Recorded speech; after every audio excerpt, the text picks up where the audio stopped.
देवभूमि insider में आज हमारे साथ जुड़े हैं पद्मश्री और पद्म भूषण से सम्मानित डॉक्टर नील प्रकाश जोशी जी। धन्यवाद आपका। डॉक्टर जोशी, हम आपसे हमारे दर्शक आपसे जानना चाहेंगे कि पर्यावरण संरक्षण और विकास, इन दो विषयों को आपस में जोड़कर किस तरह चलाया जा सकता है? हाँ, ये आपने बहुत अच्छा प्रश्न से इसलिए किया है कि कभी भी ये दोनों अलग नहीं थे, लेकिन क्या है कि हमने दो खेमे बना लिए हैं।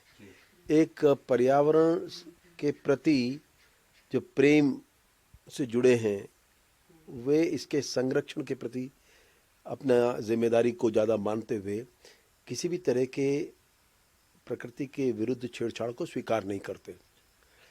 विकास के पक्षधरों का मानना है कि मनुष्य का एक बड़े परिचय का हिस्सा विकास है, उसकी सुविधाएं, उसकी आवश्यकताएं। तो ये दो अलग हिस्से जो बने, इसके पीछे बहुत बड़ा कारण ये रहा कि जो नई शैली में जो भी हमें जिसे विकास कहते हैं या शब्द का प्रयोग करते हैं, ये कभी भी हमारे इतिहास में नहीं था। क्योंकि अगर हम एक अपनी शैली को, परिभाषा विकास को अगर हम बेहतर कर देते पहले से ही, तो शायद बहुत से मतभेद नहीं। आप हेस्को के संस्थापक भी हैं, सामाजिक सरोकार से भी जुड़े हैं, एनवायरनमेंट के मुद्दों पे लगातार उठाते हैं।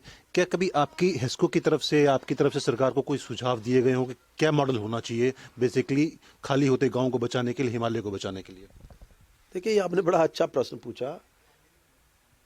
ऐसा होता है कि सामाजिक कार्यकर्ता को भी कहीं अनाक रखा जाता है, क्योंकि उससे भय होता है कि कहीं ये ऐसी बातों को, ऐसे प्रसंगों को ना शुरू करें जो सरकार की सुर से न मिलते हों। तो कभी कभी कुछ चीज़ें स्वीकार की जाती हैं, कुछ में रेजिस्टेंस होता है सरकार के अंदर।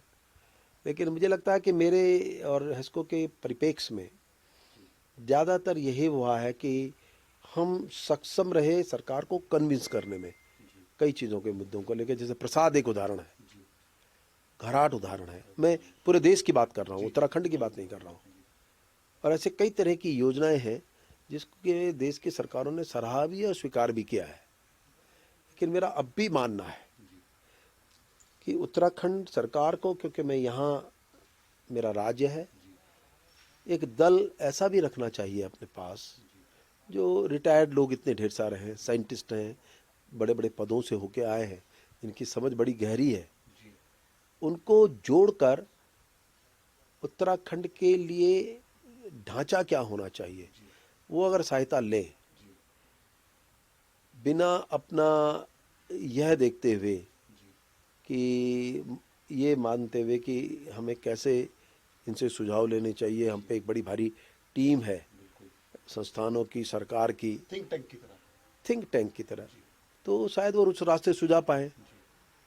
आप दीजिए ना अपना अपना सब आंकड़ा दुनिया में कि आपने कितना हवा, मिट्टी, जंगल, पानी बेहतर किया, तो वो एक जब पैरेलल सूचक आएगा तब तोले जाएंगे सारे देश कि उनका क्या योगदान है इकोनॉमी में और इकोलॉजी में।